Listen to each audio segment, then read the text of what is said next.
everyone. Welcome to Homeschool. So we have successfully completed 5 chapters and this is our 6th chapter we are starting with. That is the anatomy of the flowering plants.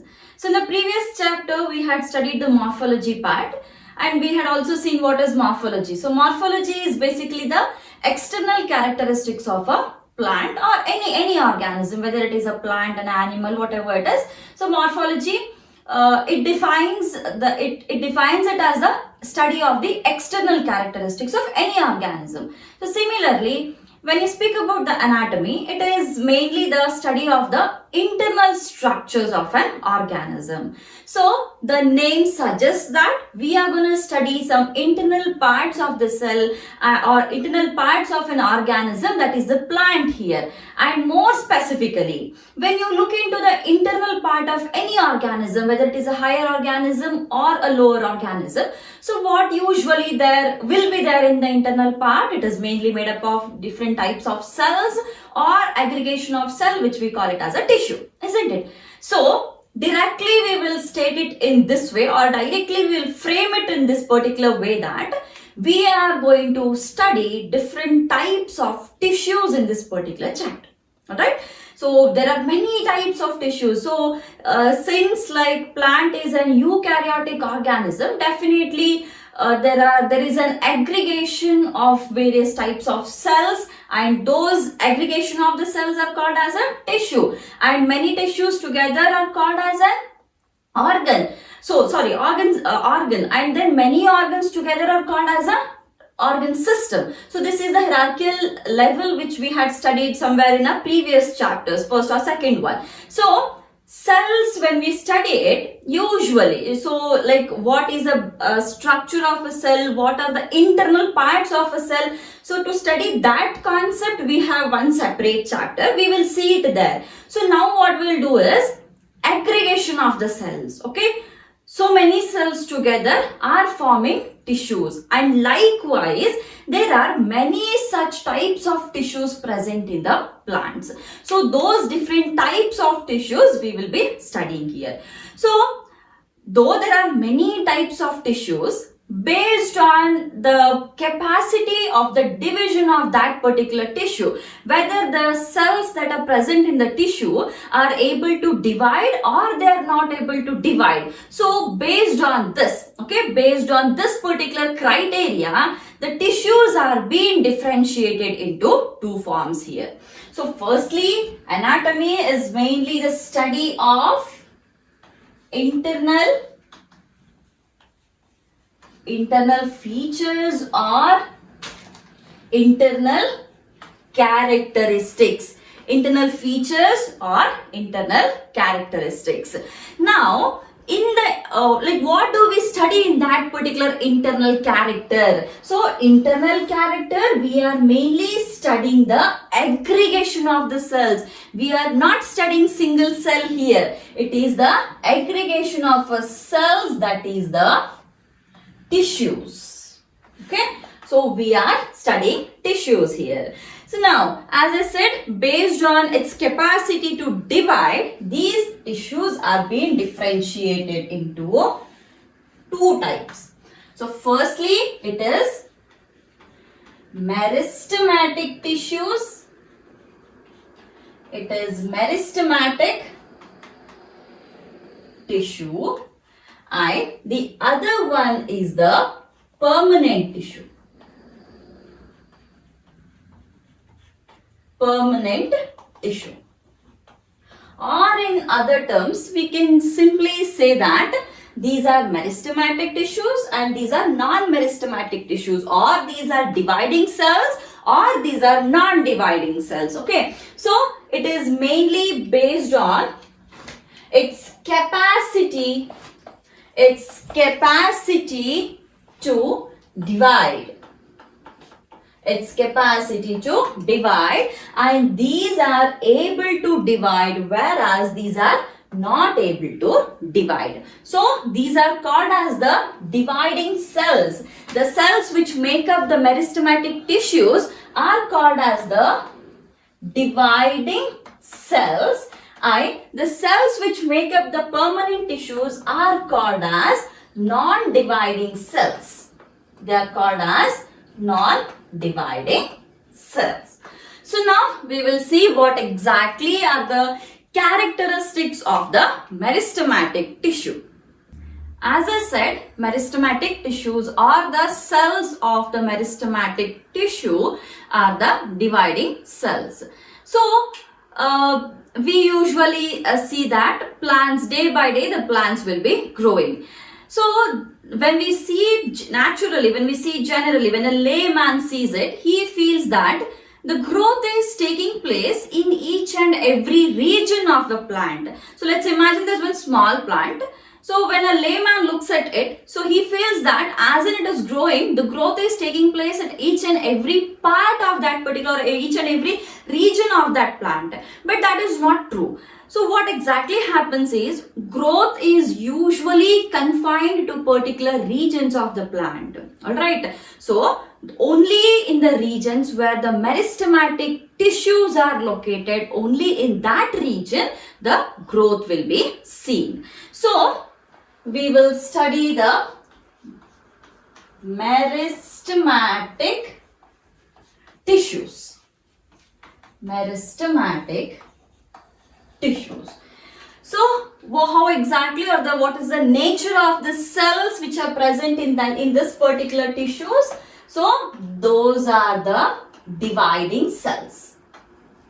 Those are the dividing cells, or also we can say that the cells are in the active state of division. The cells are in the active state of the division. So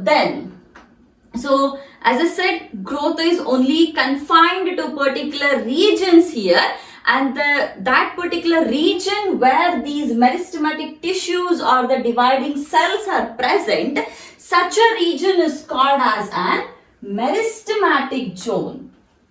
Meristematic zone or zone of meristematic activity. That is meristematic zone or zone of meristematic activity. Then another very important point here is, they have a very large prominent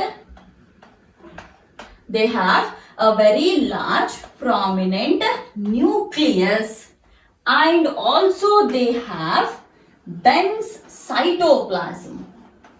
They have dense cytoplasm, and a large prominent nucleus can be seen in the meristematic cells. So now, why is that a large prominent nucleus and the dense cytoplasm? Why it is required? So that is mainly required because these cells are continuously in the state of division. So here we have seen that these are dividing cells and they are in the active state of division. To this you can add one more point, that they are also in a continuous state of division. So continuously they are dividing. So to divide, there is a requirement of the energy. Hence there is a dense cytoplasm which is present in the dividing cells or in the meristematic tissues. Okay, now, so these meristematic tissues are mainly divided into again three groups. So the first group here is the apical meristems. Apical meristems. Second one is intercalary meristem. Intercalary meristem. And third one is the lateral meristem. Third one is lateral meristem. So here, apical meristem, intercalary meristem and the lateral meristem. So how exactly, on what basis this division has been done? So this is mainly done on the basis of what is the position of the particular meristematic tissue. So based on the position or the region where the meristematic tissue is present, these three are being formed. So apical, intercalary. Apical is, these are usually present at the apices. Apices means tips. The meristems which are present at the tips are called as the apical meristems. The meristems which are present between the mature tissues are called as the intercalary meristems, and the lateral meristems are the one which are positioned laterally or which are present side are called as the lateral meristems. So firstly we will see the apical meristems now. What exactly are the apical meristems? So here the name it suggests that these apical meristems should be present at the tips. And what are the tips which we see in a plant? So we have already seen how exactly the shoot and root are being formed, isn't it? So if you look at a plant, the two important parts of the plant are the shoot region which is above the ground level and the root region which is below the ground level. So tip must be, it should be either the shoot tip or the stem tip, or it should be a root tip. So here if you write down the apical meristems, then the two types of the apical meristems should be the root apical meristem and the shoot apical meristem. We will see one rough structure here. So this is the ground level and this is the shoot part and this is the root part. So this has originated from the plumule and this has originated from the radicle. So now, so this shoot part which is, this is the tip here, and at this tip we have the meristems here, and hence this is called as the meristematic zone or zone of meristematic activity. Similarly here to the root we have the tip here, and here also we have the meristematic activity. So this is called as the shoot apical meristem, or we will directly write it here. This is the shoot apical meristem and root apical meristem. Shoot apical meristem and root apical meristem. So this is how, these tips, we will again have a very clear diagram of the shoot and the root apices. This is just for your understanding. The part which has originated from the plumule is called as the stem or the shoot, and that tip is called as the shoot apice, or apice or apical position is called as the tip here, and this is called as the shoot and this is called as root. So shoot apical meristem and root apical meristem. Firstly, we will take up the root apical meristems. So, if you remember the root structure, how exactly it is. So, we will be having one cortex there, and then after the cortex, we have protoderm region. After the protoderm region, or before the cortex, we have one inner central space wherein we have phloem and the xylem, or that we will call it as a central cylinder there or inner cylinder, and then we have cortex, and then we have protoderm region, and then we have one root cap which is protecting the root tip actually. So we will just draw the diagram here. So I'll draw the root on this side, shoot on this side. So firstly to the root, here we have one cortex region like this. Okay, so this is the central cylinder where we have like all the vascular tissues present. So this is called as the central cylinder. We will name it as in we draw it. We'll go on naming it. This is the central cylinder. Okay. So next part, after the vascular tissues, the next region is the cortex region. So this is the cortex region. Okay, this area is called as the cortex. This is called as the cortex region. So now, after the cortex region, we have one more very small region which is called as a protoderm region there. So this region is called as a thin layer which is called as the protoderm. This is protoderm. Okay, so now where exactly these particular meristems are present? So these meristems are usually present in this particular region. So here, this region, it is called as these are the cells where the meristematic cells are present. So these are root apical.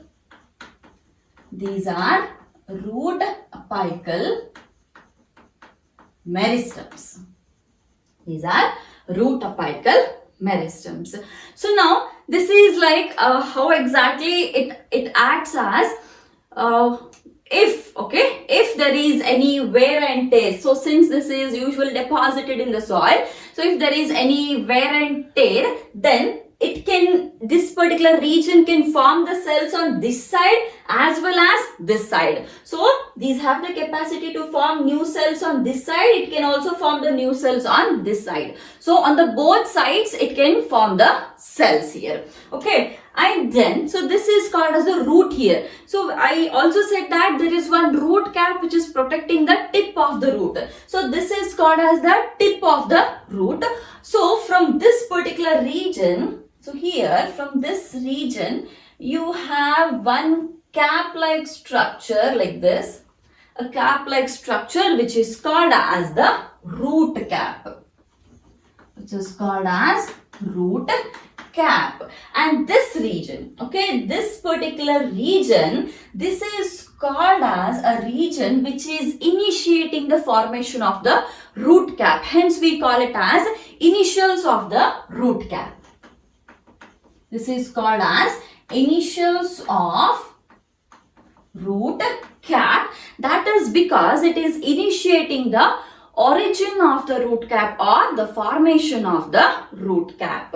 So this region is the central cylinder wherein the vascular tissues are being situated. So next to that is the region of the cortex where we have all these parenchymatous cells like this. So these are the cells which are present, and after that we have a thin layer of a protoderm, and then we have this particular cap which is protecting the tip of the root. This is the tip of the root and this is the cap which is actually protecting the root or tip of the root, which is called as the root cap. Okay, this is about the root apical meristem. This is directly the root apical meristem.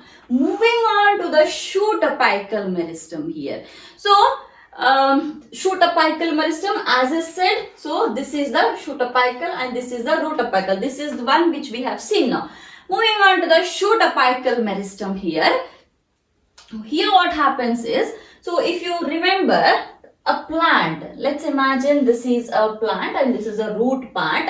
So here we have branches, okay. In the previous chapter we had seen one particular concept that if this is a branch, so this particular this angle is called as this, or this position is called as the axillary position, isn't it? This is called as the axillary position. So now I will first draw the structure which is there in your NCERT. We will first have an explanation of that and then we will see how it is related to this particular plant which has been usually naturally seen like that. Fine. Now, firstly, what are the parts which we see in a shoot? The stem, branch, leaf and then the flower. So, we will first have an outline here. Okay.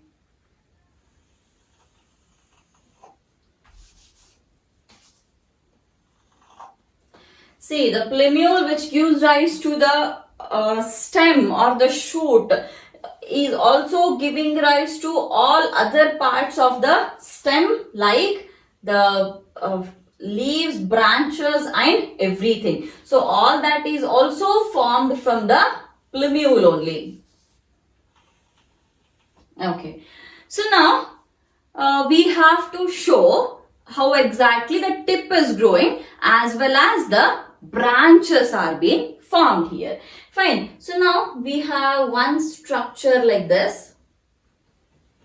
Okay, So this is one particular structure.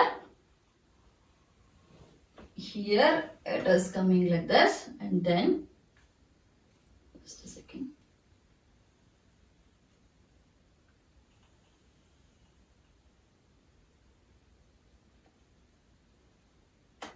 Okay, so till here we will see it first. So this particular, so these are actually the leaf primordiums, or the parts which are present next to the leaf primordiums. So how exactly the leaf primordiums are formed? So firstly, this particular tip, okay, this is the tip here which we are writing now. So this is something like this, okay, and the position of the apical meristem is here. This is the position of the apical meristem. Now again, as I said, this apical meristem can grow on this side and it can grow on that side also. On both the sides it can grow. So we'll first name it as shoot apical meristem. This is the shoot apical meristem. So now, as I said, now we will move on to the leaf primordium. So this region, this is called as the leaf primordium. So that is a place from where the leaves are actually originating. That is called as a leaf primordium. So if the leaf has to originate, so usually if you see any plant, at the tip the leaf will be curled there, okay, the leaf will be curled. So that particular region, okay, that particular region is where the leaves are actually formed. So that we call it as a leaf primordium. It is just from where the leaf is just originating is called as a primordium. So this is the region where the shoot apices is present, and usually when you see any small plant, we see some leaf-like structure which is originating at the tip, and that is the place from where the leaf primordium or leaf is actually originating. Now moving on to one more structure here, that is this structure, like this curved structure, this particular structure. So this is called as an axillary bud. This is called as axillary bud.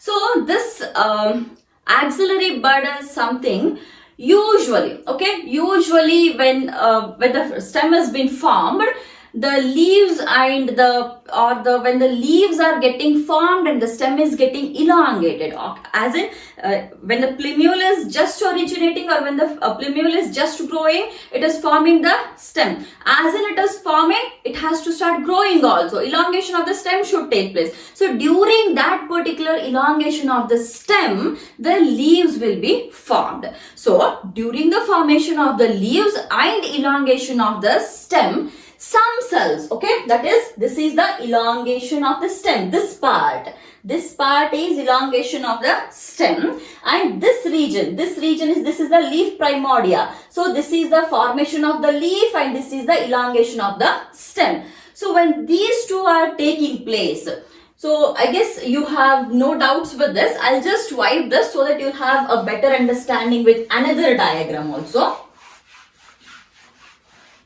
So let's imagine this is a stem, okay, this is a tip of a stem. I'm just drawing only the tip, and here we have some meristamatic cells now, okay. So this is one small tip. Next, now the tip has to grow, fine. This tip is starting to grow here, it is elongating. Fine, this is elongating. So as in it is elongating, now these cells which are 4 here, these cells have spread like this, and each cell has divided into a new cell. Each cell has divided like this. 2 from this, 2 from this, 2 from this, and 2 from this particular cell. So totally now we have 1, 2, 3, 4, 5, 6, 7, 8, 9, 10, 11, 12. So totally we have 12 cells here. So now, what is this showing? This is showing that during the elongation of the stem is from, if you consider from this part, this picture to this picture, isn't it the stem has elongated? Isn't it? So during this elongation, what happens? Sometimes few cells will become separate. Okay, few cells will be left behind, and this is a meristematic zone. This is the meristematic zone, and these few cells which are actually left behind, in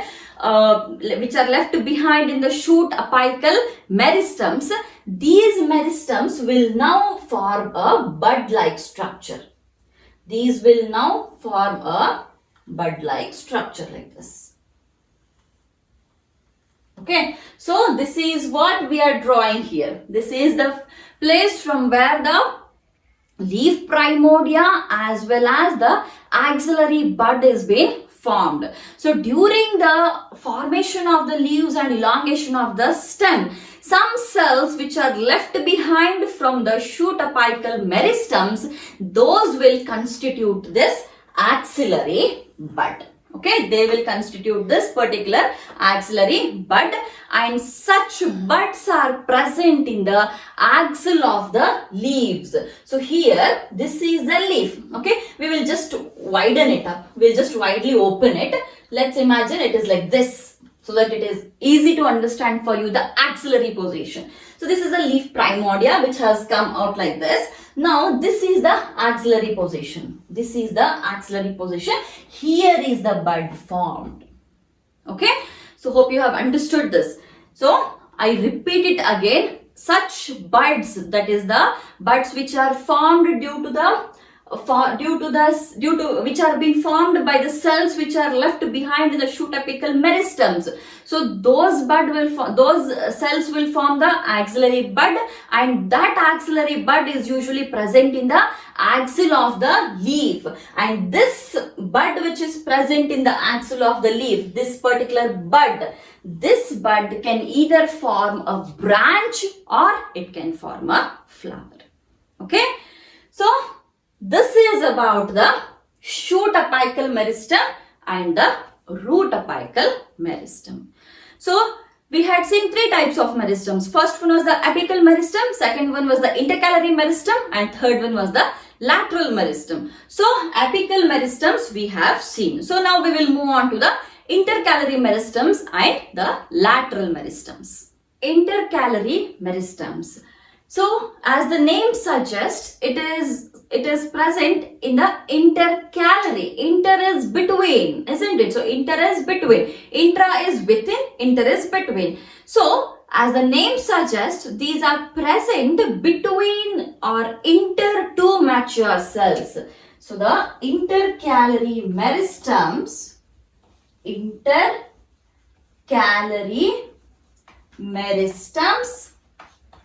this is between mature tissues. They are present between the mature tissues. So usually they are present in the grasses. Fine. So if there is one patch of mature tissue, if there is another patch of mature tissue, this is another third patch of the mature tissue. So in between these, the intercalary meristems are present.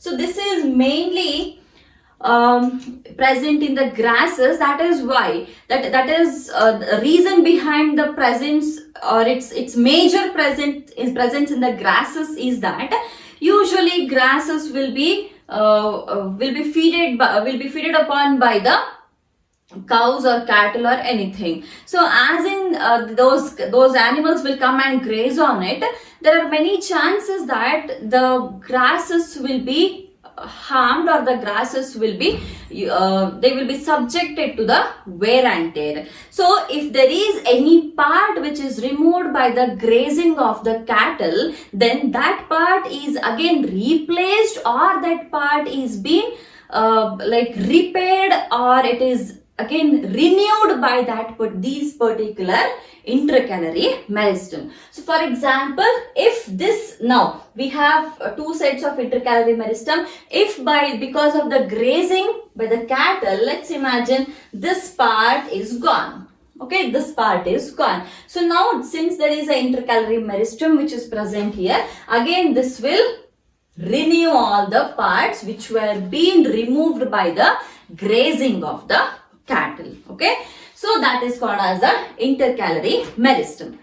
Intercalary meristems and the apical meristems, these two meristems are usually formed in the early parts or earliest part of the lifetime or the early phases of the life cycle of a plant. So intercalary meristem and apical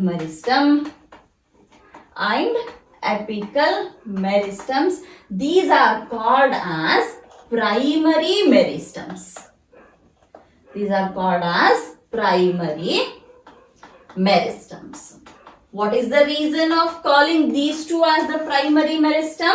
That is because these are formed in the earliest part of the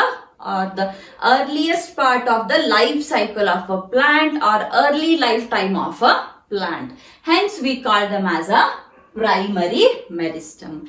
Whereas the lateral meristem, moving on to this particular lateral meristem, these are usually present in the mature parts of the plant.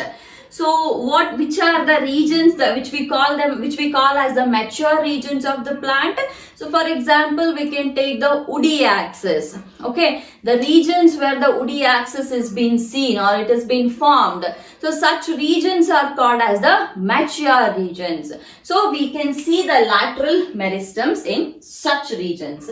So if you take it like this, if you take a shoot like this is the region where the apical meristems are present, and after that we have the intercalary meristems which will repair if there is any breakage which is happening to the plant. Example, in case of the grasses. Moving on to the lateral meristems, these meristems are formed at the sides here. Okay, so whereas the woody axis is usually formed at the sides, isn't it? So usually the lateral, as the name suggests, these are the plants these are the meristems which usually gives the girth to the plant, that is the width to the plant. So such are called as the lateral meristems, and these lateral meristems are called as the secondary meristems, or these are called as secondary meristems. Why are they called as the secondary meristems? That is because they are not formed in the early part of the lifetime of a plant. They are usually formed in the later part of the lifetime of a plant. If you observe a plant when it is still young, does it form the woody axis? No, it will not form the woody axis. It will form the woody axis after a particular period of time. So that particular period of time is called as the later part of the life cycle of a plant or a lifetime of a plant, and this is called as the earlier part of the lifetime of a plant. To name some lateral meristems, okay, so we will study those lateral meristems in the later parts of this particular chapter, but I'll just name them here now. So lateral meristem, the first type of the lateral meristem is the fascicular vascular cambium. That is fascicular vascular cambium is the first type of the lateral meristem. Second one is the interfascicular cambium. Interfascicular cambium. And then the third one is the cork cambium. Third one is cork cambium. So these are the three types of the lateral meristems or the secondary meristems.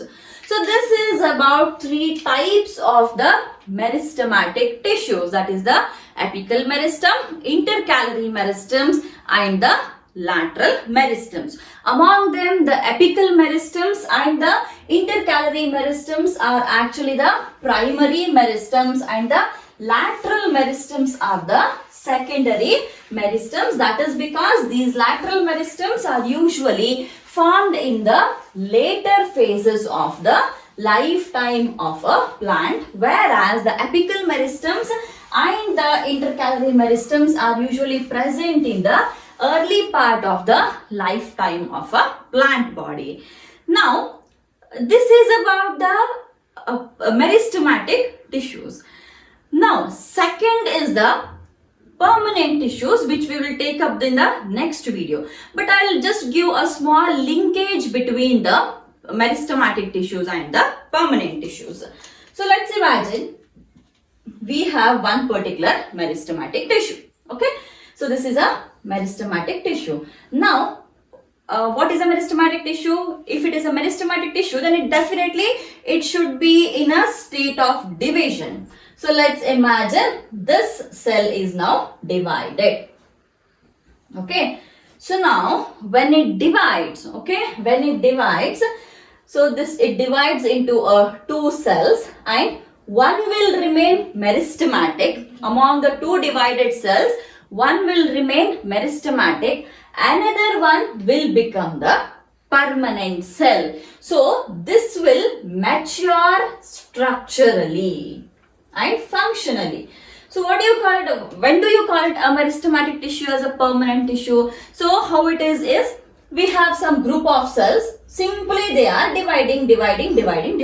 Okay, they are not assigned any particular function. Fine, they are not given any particular function. So now again we'll speak about one single cell here. This is not given any function, simply it is dividing and called as a meristematic cell. Now when it is divided, one among these two cells will remain as a meristematic cell only, and it will again divide, it will just continue dividing. But another cell which is there, this will be given a particular function. So what plant will say, okay, this particular cell, this is cell X and this is cell Y. Cell Y, now you have to go and act as a xylem cell. Alright, you have to go and act as a xylem cell. Now this is the time when a particular cell is given a function. At that time, we call that this cell has matured. It means that now this cell has become a permanent cell. It has been given a permanent function and it is called as a permanent cell. Fine. So, the meristematic tissue, when it divides, those divided cells are usually matured, and they are matured structurally and functionally. Such cells which are structurally and functionally matured or assigned are called as the permanent cells. Fine. So in the next video, we will come up with the permanent cells, its types and all other details. Fine. So I'll see you guys in the next class.